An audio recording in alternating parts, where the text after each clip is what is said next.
مجید کے ترتیب وار سلسلہ تفسیر میں آج ہم 10ویں سپارے سے سورۃ الانفال کی آیت نمبر 54 اور 55 پڑھ رہے ہیں۔ خالق کائنات مالک ارض و سماوات کی بارگاہ لم یزل و متعال میں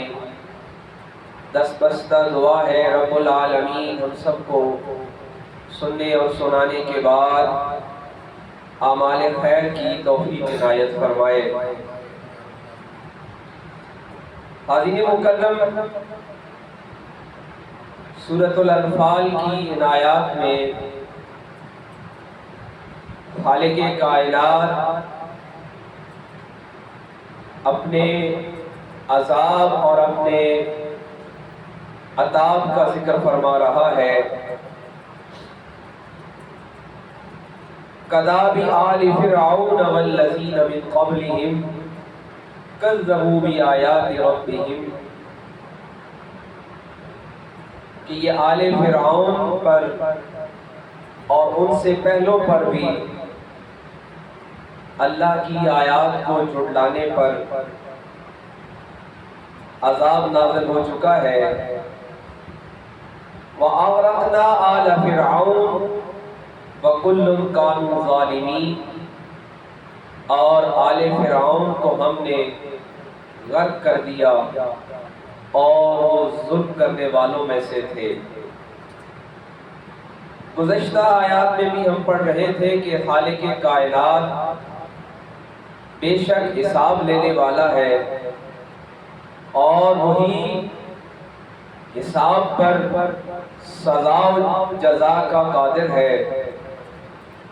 اور یہ اتھارٹی اور یہ قدرت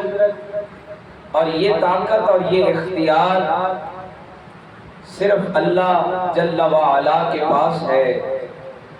مگر اس کے ساتھ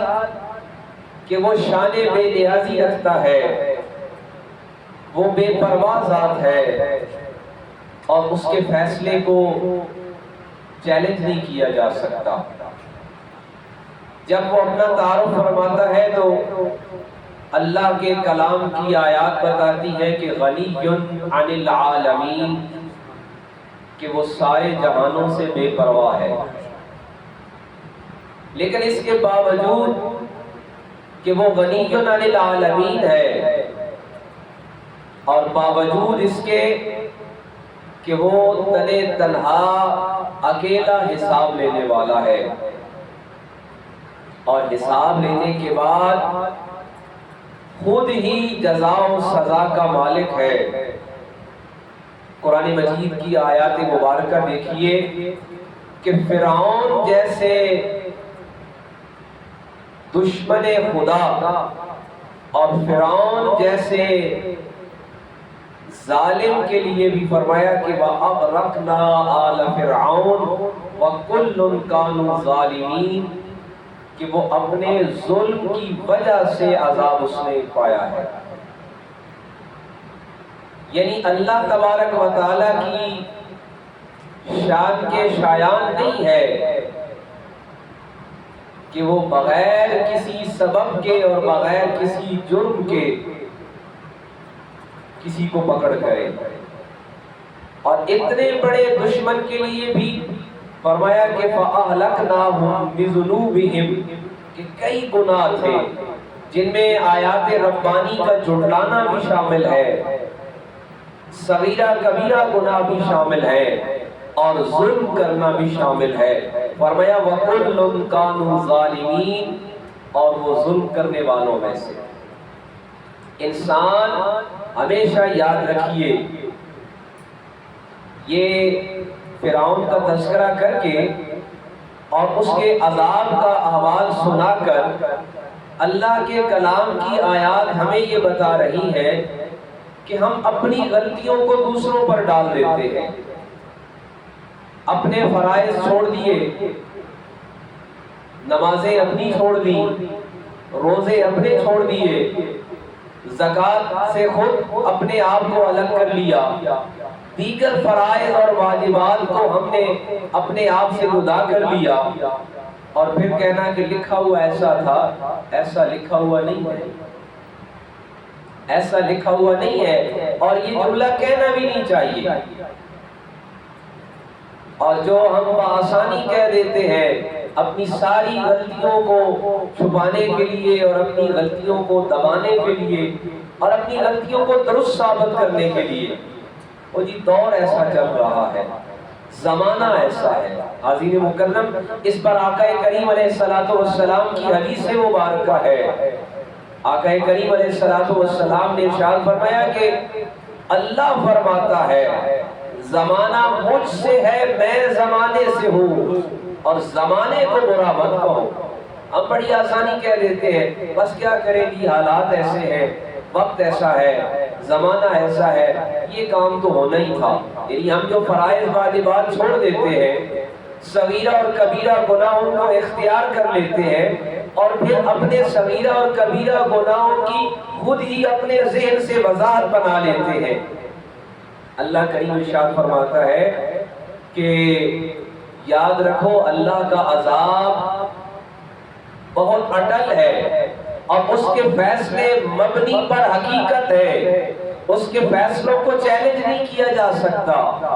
لیکن یہ بھی یاد رکھو کہ انسان ہمیشہ اپنے اعمال کی وجہ سے، اپنے ہاتھوں سے کیے ہوئے کاموں کی وجہ سے سزا پاتا ہے۔ فرعون جیسے ظالم کے لیے بھی اور دشمن خدا کے لیے بھی، جو خدائی کا معاذ اللہ استغفر اللہ دعویٰ کر رہا تھا، ایسے شخص کے لیے بھی اللہ کا کلام فرماتا ہے کہ وَأَغْرَقْنَا آلَ فِرْعَوْنَ وَكُلٌّ كَانُوا ظَالِمِينَ، کہ ہم نے اسے غرق کیا ہے لیکن اس وجہ سے کہ وہ ظالم تھا۔ اس سے پہلے اس کے گناہ بتائے، اس کے سارے اعمال بتائے۔ فرمایا ان شر الدواب عند اللہ الذین کفروا فهم لا یؤمنون۔ کلام مجید کا بڑا ہی منفرد انداز ہے۔ اللہ کا کلام انسانوں کو بڑا عزت و احترام دینے والا کلام ہے۔ انسانیت کی جو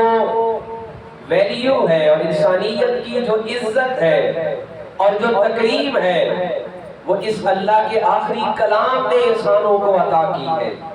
آج ساری دنیا جو انسانی حقوق کی بات کرتی ہے، دنیا کا ہر معاشرہ، ترقی یافتہ معاشرہ آپ کو یہ کہتا سنائی دے گا کہ ہم سب سے زیادہ انسانی حقوق دیتے ہیں۔ یہ انسانی حقوق کیا ہے؟ یہ ہیومن رائٹس کیا ہے؟ یہ سوشل ویلیوز کیا ہے؟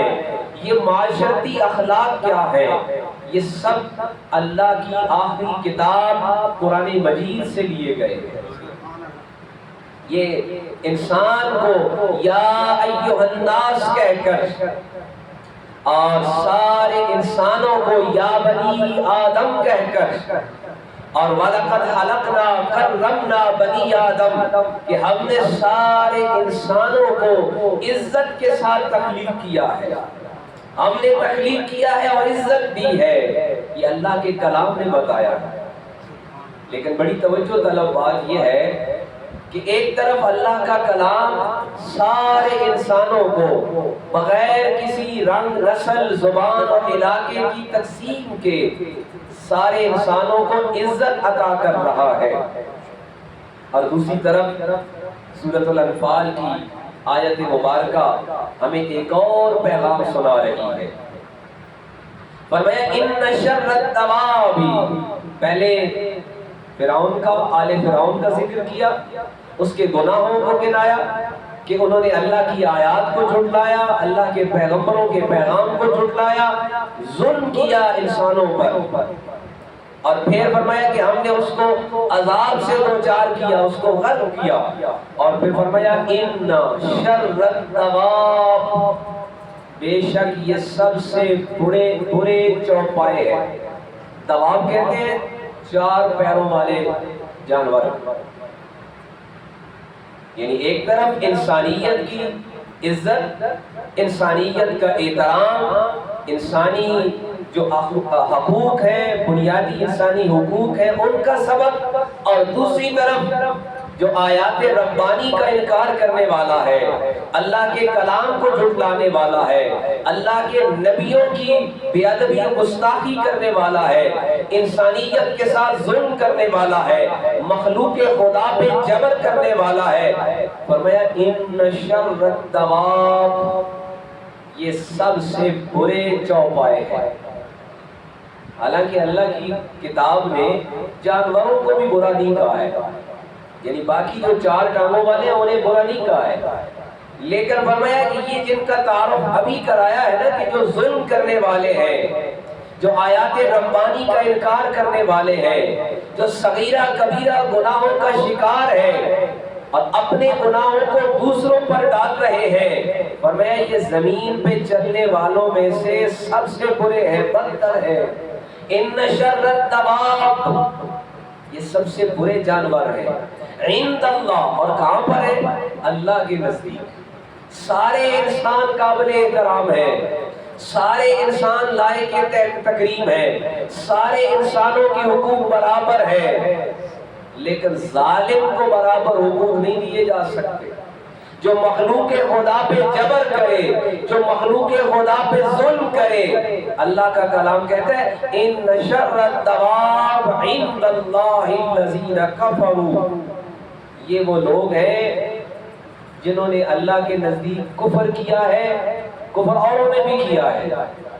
لیکن وہ والے جو کفر بھی کرتے ہیں اور ظلم بھی کرتے ہیں۔ ایک وہ کافر ہے جو صرف کفر کرتا ہے، شرک کرتا ہے، اور وہ مخلوق خدا پہ ظلم نہیں کرتا ہے، اس کے لیے نہیں کہا کہ یہ سب سے برا جانور ہے، لیکن ایسا کافر کہ جو کفر بھی کر رہا ہے، شرک بھی کر رہا ہے، اللہ کی آیات کو بھی جھٹلا رہا ہے، پیغمبروں کے پیغام کو بھی جھٹلا رہا ہے، فرمایا کہ یہ ظالم بھی ہے، کفر بھی کرتے ہیں۔ ان شر الدواب عند اللہ الذین کفروا فہم لا یؤمنون، جو ایمان بھی نہیں لائے، کفر بھی کرتے ہیں، اور اللہ کے نزدیک یہ سب سے بدتر جانور ہے۔ عزیز مکرم، یہی وہ سبق ہے سورۃ الانفال کا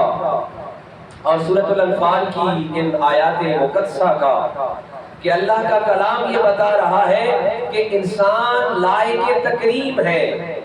انسان عزت کے لائق ہے، سارے انسان احترام کے لائق ہے۔ اور مفسرین کرام بتاتے ہیں کہ جب آقا کریم امام الانبیاء صلی اللہ علیہ وآلہ وسلم مدینہ منورہ میں یہود سے اور دوسرے جو مذاہب کے رہنے والے ہیں ان سے معاہدے کر رہے تھے، تو یہ آیات مبارکہ نازل ہوئی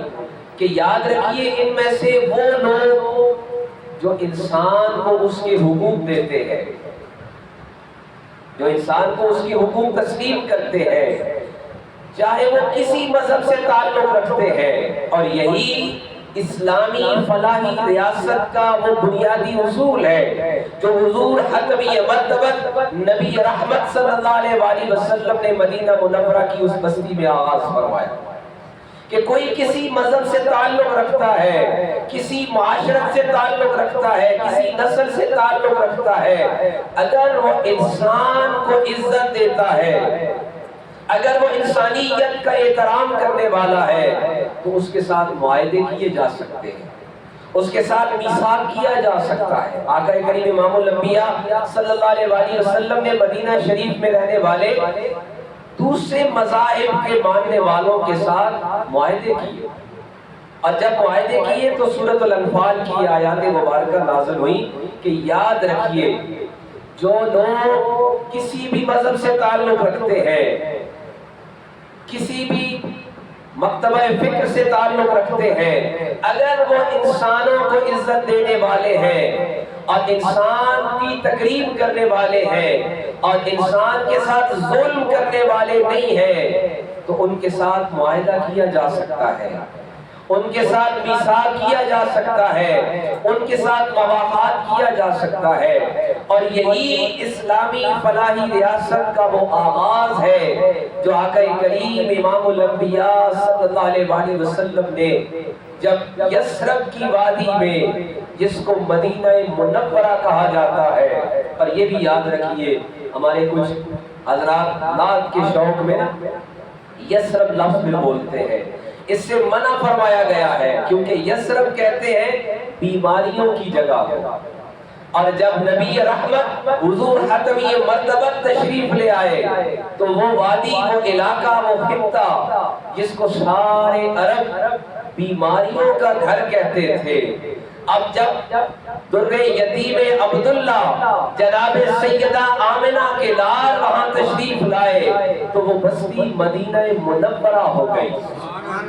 ہم جب مدینہ منورہ کہتے ہیں تو شاید کچھ لوگوں کا خیال ہوتا ہے کہ یہ محض ہماری محبت کا نام ہے، نہیں، محبت تو ہے ہی ہے، اور کچھ لوگوں کا خیال یہ ہوتا ہے کہ یہ محض ہمارا عشق ہے اور محض ہماری عقیدت ہے۔ یہ محض عقیدت نہیں ہے، عقیدت ضرور اس میں موجود ہے لیکن صرف عقیدت نہیں ہے، حقیقت اس پر مبنی ہے۔ یہ محبت عقیدت سے بڑھ کر یہ حقیقت کی بات ہے کہ ایک دور دراز کے علاقے کا حکیم معالج جو ہے وہ اپنی ساری ادویات اٹھا کر اس بستی میں آیا اور مہینے کے قریب وہاں اس نے قیام کیا۔ تو مہینہ قیام کرنے کے بعد جب وہاں کوئی مریض اس کے پاس علاج کے لیے نہیں آیا تو وہ حیران ہوا کہ میں شاید دوسرے مذہب سے تعلق رکھتا ہوں، اب یہاں مسلمان زیادہ تعداد میں ہو گئے ہیں، تو جو ان کے امام ہیں، نبی ہے، رسول ہے، شاید انہوں نے منع کر دیا ہے۔ تو وہ آقا کریم امام الانبیاء صلی اللہ علیہ وآلہ وسلم کے پاس حاضر ہو گیا کہ سرکار میں نے سنا تھا کہ یہ بیماریوں کا گھر ہے، یہاں مریض بہت ہوتے ہیں، تو میں اس لیے بڑے دور سے سفر کر کے اس بستی میں آیا تھا کہ یہ یسرب کہلاتی ہے۔ یسرب کہتے ہیں بیماریوں کے گھر کو۔ میں اس لیے یہاں آیا تھا کہ میرا کام چلے گا، یہاں میں علاج معالجہ کروں گا۔ ایک مہینے کا وقت گزر گیا، کوئی بیمار میرے پاس نہیں آیا، آپ نے منع تو نہیں فرمایا۔ آقا کریم امام الانبیاء صلی اللہ علیہ وآلہ وسلم کی سیرت نگاروں نے لکھا کہ کریم آقا، مہربان آقا، اور وہ شفیع المحشر آقا، اور وہ ہمارے غم گساروں کے مہربان آقا فرماتے ہیں،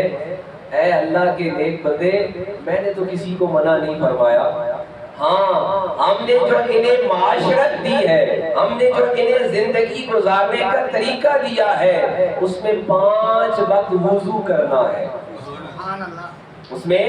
5 وقت وضو کرنا ہے، اور ہر وضو میں مسواک کا انہیں طریقہ بتایا ہے،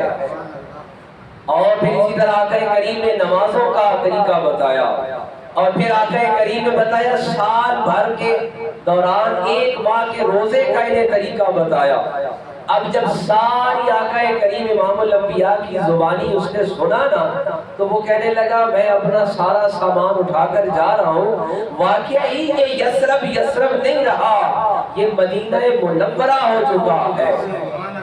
یہ مدینہ منورہ ہو چکا ہے۔ اور یاد رکھیے یہ ہم محبت سے کہتے ہیں، اس میں محبت بھی شامل ہے، اس میں ہماری عقیدت بھی شامل ہے اور عشق بھی شامل ہے، لیکن یہ محض محبت نہیں ہے، یہ حقیقت ہے کہ وہ یسرب جو بیماریوں کا گھر کہلاتا تھا وہ بستی مدینہ منورہ ہو گیا ہے، اور وہ ظاہر و باطن مدینہ منورہ ہو گیا ہے۔ اور ایک اور بھی معنی سمجھ لیجئے، آج کے دن کے کئی موضوعات تھے لیکن میں ان کو مختصر کر رہا ہوں۔ مدینہ منورہ جب آپ لفظ بولتے ہیں، مدینہ شہر کو کہتے ہیں اور منورہ پاکیزہ کو کہتے ہیں، یعنی پاک شہر، پاک جگہ۔ اور یاد رکھیے آج 14 اگست کی نسبت سے جب ہم پاکستان کہتے ہیں تو یاد رکھیے پاکستان کا معنی کیا ہے کہ رہنے کی پاک جگہ، پاک لوگوں کے رہنے کی جگہ۔ یہ جو برے صغیر ہندوستان کہلاتا تھا، اس کو ہندوستان کا جو نام ہے وہ اصل میں باہر والوں نے دیا ہوا تھا کہ ہندوؤں کے ٹھہرنے کی جگہ۔ اب یہ جو ٹکڑا لا الہ الا اللہ ہو، محمد رسول اللہ کے نام پہ حاصل کیا گیا۔ اس کا نام پاکستان بھی اس لیے ہے کہ یہ پاک لوگوں کے ٹھہرنے کی جگہ ہے، اور اس کی نسبت بھی اسی مدینہ منورہ سے ہے، اور یہ بھی اسی مدینہ منورہ کی ریاست، مدینہ طیبہ کی ریاست کی ایک اور عکس ہے جو آقا کریم کے غلاموں نے جس کی بنیاد رکھی ہے، اور اس میں لاکھوں کروڑوں کلمہ توحید پڑھنے والوں کا خون شامل ہوا ہے۔ کلمہ توحید پڑھنے والے ماؤں بہنوں کی عزتیں شامل ہوئی ہیں، بچوں کا لہو شامل ہوا ہے، اور پھر یہ پاکستان حاصل ہوا ہے۔ عزیز مکرم، آج جب ہم سر بسجود ہوتے ہیں، آج جب ہم اس ماحول میں کلمہ توحید بلند کرتے ہیں اور صبح شام 5 وقت جو آذانیں دیتے ہیں، حی علی الصلاۃ کی آوازیں بلند ہوتی ہیں، اللہ اکبر کی تکبیریں بلند ہوتی ہیں، یاد رکھیے یہ سارا صبر ہے اسی پاکستان کا، اور اس کو کم تر مت سمجھیے گا۔ آنے والی نسلوں کو یہ پیغام دینا ہماری ذمہ داری ہے، ہمارے فریضے میں شامل ہے کہ یہ وطن عزیز، یہ مملکت خداداد، یہ خدا کی وہ نعمت ہے، یہ وہ نعمت مترقبہ ہے، یہ نعمت لازوال ہے جس کے بغیر ہماری کوئی شناخت نہیں ہے۔ قوموں کی صفوں میں اور قوموں کے ہجوم میں ہمارا کوئی تعارف نہیں ہے۔ اگر معاذ اللہ استغفر اللہ پاکستان نہیں ہے تو پھر ہماری کوئی پہچان نہیں ہے، اور ہماری ساری پہچانیں کہ ہم پنجابی ہیں، ہم سندھی ہیں، ہم بلوچی ہیں، ہم فلاں ہیں، ہم فلاں ہیں، یہ ساری پہچانیں ہم نے کلمہ طیبہ لا الہ الا اللہ محمد رسول اللہ پہ قربان کر کے اس پاکستان کی بنیاد رکھی ہے، اور یہ پاکستان ہمارے ہی بزرگوں نے بنایا ہے جو کلمہ طیبہ پر ایمان رکھتے تھے، جو مدینہ منورہ سے محبت رکھتے تھے، جو آقا کریم کے عشق کے سرشار تھے، اور یہی پاکستان، اس کی یہ برکتیں ہیں، اور اسی پاکستان کی وجہ سے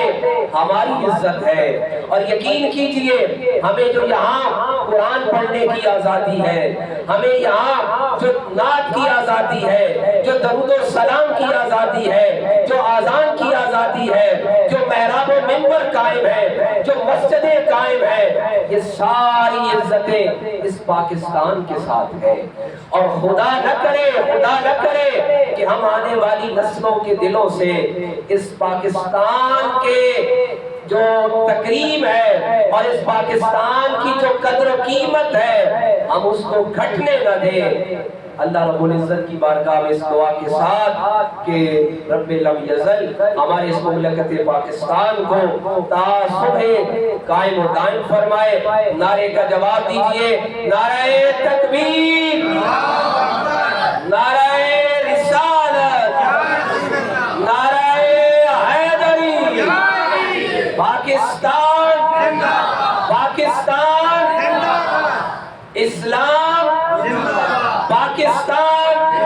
پاکستان بنایا تھا، پاکستان بچائیں گے، پاکستان بنایا تھا، پاکستان بنایا تھا، پاکستان، پاکستان۔ وآخر دعوانا الحمدللہ رب العالمین۔